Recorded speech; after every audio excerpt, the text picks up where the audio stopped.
This is Corner Notes with DCC. I'm Eric Taylor, Artistic Director for the Detroit Children's Choir. The Detroit Children's Choir's mission is to use the power of choral music to foster musical excellence and build an inclusive community of creative, confident, and focused youth and teens throughout southeastern Michigan. And one of the ways that we do that is I take an opportunity to interview musicians and songwriters from throughout the country to learn more about their process, their life as musicians, and how we can inspire our students to become better musicians throughout their entire lifetime. And it is my pleasure to take an opportunity to interview an amazing songwriter right here in Detroit, 12 albums, 46 Detroit Music Awards. It is my pleasure to introduce Jill Jack. Jill, it's so great to see you. Good to see you. I miss you, Eric. It's good to see your face. Oh, I miss you too. It's definitely been crazy, but it's always amazing and just always great to see you too. Oh my gosh. But Jill, you have just been an amazing musician throughout the city of Detroit. What has inspired you to become a musician?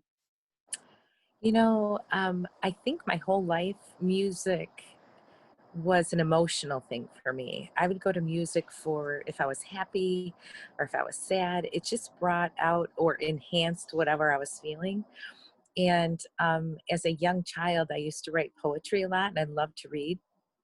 And I used to write short stories and things like that. So I think it evolved, but I never was surrounded. I was in a guitar group, and my parents would have on their stereo like Disney albums, and so we'd all sing and act out things. So music that way was always important to me, but we were never like encouraged to be musicians. We were encouraged to have a real job. Okay. And so it was kind of like I was almost like in the closet about my desire to be a musician. And as I got a little bit older and I dropped out of nursing school because I didn't do very well, I started singing in clubs, and I realized that that was it. I knew that was me. Like what would happen to me on stage, what would happen when I sang or when I wrote something or played something on my guitar. There was an emotion that nowhere else in life could that come from except just music. And so it is a part of me. And then you talk to any musician, it's not necessarily that we have a choice. It happens. And you just either you can try and push it down and ignore it, or you can let it flourish. And I chose to let it flourish. Yes. Absolutely. A lot of times I hear from, students and even adults as well, like there's this passion for, music and the arts, but oftentimes, we want to do other things or doing another job. So that actually was one of my next questions as far as like what has encouraged you to, step into the realm of music. And it's just really fascinating to just make that all happen. My next question is, so you are a songwriter.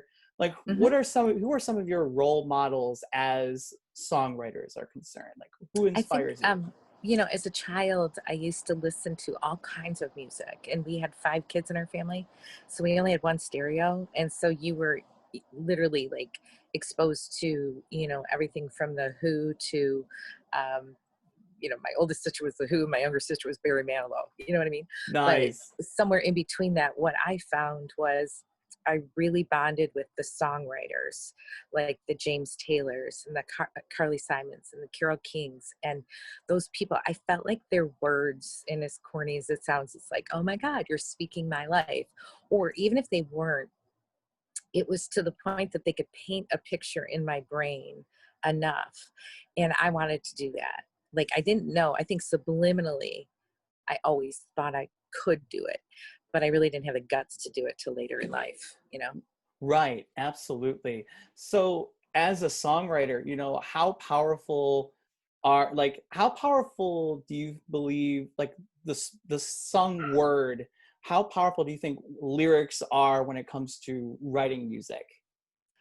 Well, just the facts have it for sure. When I'm at shows and I perform, you hope that's why it's important to go to listening rooms where people really can listen to the words. And when somebody comes up to you and says, "Oh my God, those words made me cry," or "Oh my God, I totally know what you mean," or "Thank you so much for writing this because I couldn't express it, but you expressed it in the words and the lyrics and the music itself." And so lyrics are, while it doesn't have to be like intellectually blowing your mind, it could be something simple, but yet, I have a song called Ghost. It just popped in my head, but it talks about like seeing a cardinal or a butterfly and wondering if it was a spirit from somewhere else saying hello to you.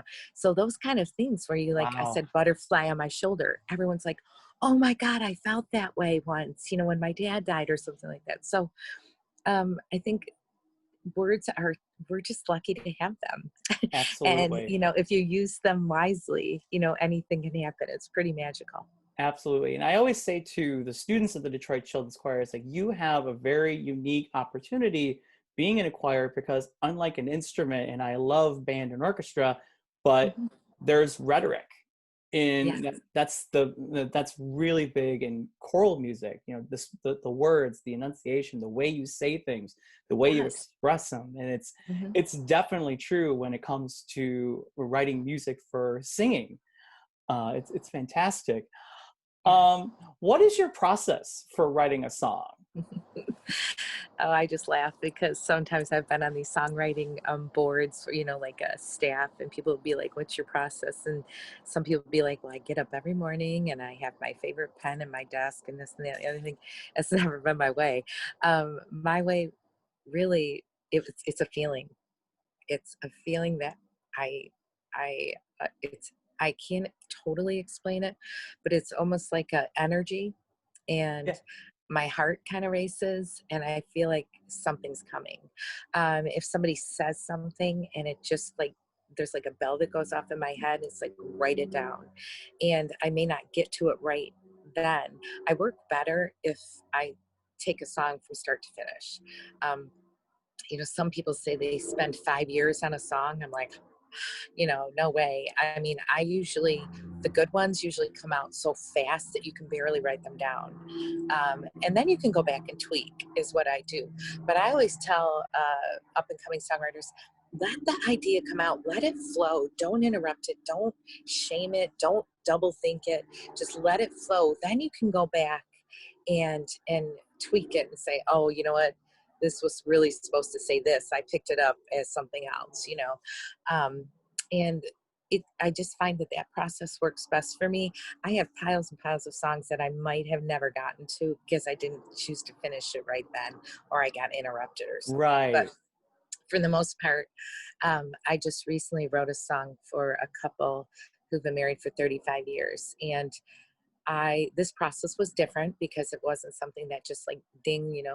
But I asked her questions about her relationship with her husband. It's going to be a surprise. And so I just wrote down a bunch of things as she was saying them, if it sounded like a song lyric. So one of the big ones that stuck out to me was like, she had butterflies in her stomach, or um, Quiet Man. So the song's called Quiet Man. And I took everything that she talked about and invoked that into the song. And so, yeah, I mean, I think being an observer is a great way to become a songwriter. You have all your senses, and even if you don't, you know, um, use what you have. And there's Absolutely. so many things out there you can use. So one of my favorite lyricists, as you're talking about this, Jill, is Oscar Hammerstein, who's Oh written the lyrics gosh, for Sound of Music, that just blows my Cinderella. mind. Oh my gosh, just the things that he comes up. Genius. And you reminded me of a quote that he has said, write what you care about, write what you know. It Hmm. doesn't have to be like this earth-shattering, wow, we're changing the world. It's being true to yourself. Yeah, and I think, I mean, I know for me, if I try to be anything else, it doesn't work. Mm. And you're spending so much energy trying to be someone else, or you hear, like I know a lot of people try to write like a certain person. Nothing's wrong with emulating or honoring Right. a process of someone else. But if it isn't coming from you, then it's not real. And people can see through that. Oh, Not to absolutely. say that there hasn't been some songs out there that have made it to number one that are pretty empty, but you know, the main thing is it still came from that person and they made it their own. And so I think it is really important to do that. People say that my lyrics move them. Soul stirring is what I hear a lot. And that's because that's what happens to me when I write, when I write, it comes from my soul. I feel it, every bit of it. Absolutely. That's awesome. That's awesome. So, so Jill has had amazing opportunities to work with us in the Detroit Children's Choir. She actually served as our songwriting clinician for Detroit Beats, which is a fantastic free event to our Detroit students and to people throughout the community, where we introduce all different genres that capture the city of Detroit: Motown, Broadway in Detroit, jazz, techno, and songwriting, which is fantastic. We had the kids all in a room. Jill Jack got to work with them, and they actually wrote and premiered a song for a concert that day. Yeah. It was amazing. So, Jill, what was it like seeing students from all walks of life writing a song and working on songs together? Tell us about your experience with working with our students. Well, I think the cool thing was, and the most overwhelmingly, like, I'm like, oh my God, can I pull this off? I think there were 20 of them in there. Um, and they were all different ages. So Yes. they were young. I can't remember what the youngest one was, but then the oldest was like 16, I think. And so instead of having like classroom style, I had everybody sit in a circle. And then literally I was crawling around the floor to each one, to see how they were doing. And everyone wrote a song that day.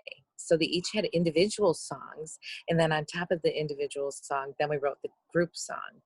And what I found is that, and this goes back to what we were talking about, people were, some of the kids were like, well, I don't know what to write about. And I said, well, what do you like? And so one of the girls talked about how she had to move to Detroit. And I said, that's great. And so she wrote this heart-wrenching song. I mean, I remember her parents read it and they were crying. And Wow. then these two young boys, their thing was getting in trouble at school. So they wrote this great Yes. song and they wrote it together and they even had a dance to go with it. And so, but like you said, they wrote what they knew. The ones that struggled were trying to write something outside of their realm, outside of a box.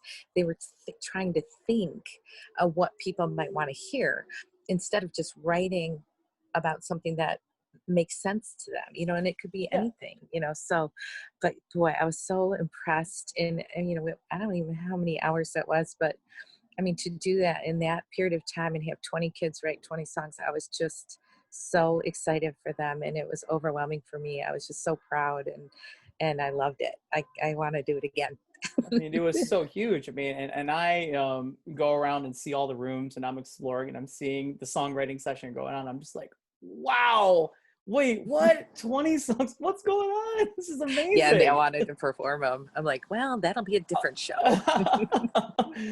Maybe one of these days we'll have some of the songwriters from that workshop do some songs for the Detroit Children's Choir or Oh something. yeah, So, they are amazing. They are oh, really, really great. So oh, yeah. it's fantastic. So if you had any words of wisdom, there is a student from the Detroit Children's Choir, or we post this on Facebook and YouTube as well. Any student randomly looking on the internet and you wanted to give them advice on being a songwriter, what would be your one piece of advice that you would give to them? My advice to them is um, believe in yourself.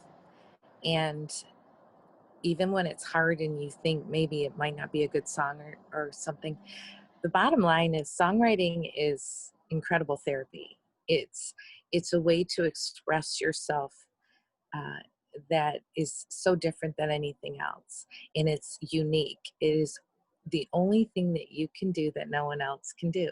Only you can write the song that you write. Only Jill Jack can write a Jill Jack song. And think about that. It's a blessing. It's enjoyment. Have fun with it. Don't overthink it. Don't beat yourself up. Just have fun and let it come out. Let it just come out and write. If you need help tweaking and things like that, go for it. I'm always here. If anybody wants help, just go ahead and give me a call or reach out to me. But really, just go ahead and let it flow. Let it go, man. Have fun with it. That's what I'd Amen. say. Jill, it was such a pleasure interviewing you today. I mean, I, Thank I you. feel like I've learned so much just interviewing you, and I'm going to go write the next song. No, no, no. This is for our But I students. can't wait to see it. Oh my Awesome. gosh. But this was so amazing to be able to talk to you. Thank you. Oh, thank you. You have a great stay safe, and I can't wait till we get to see each other in person. Alrighty, sounds good. And on behalf of all of our students, faculty, and staff, this is Corner Notes with DCC. I'm Eric Taylor. Have a great day.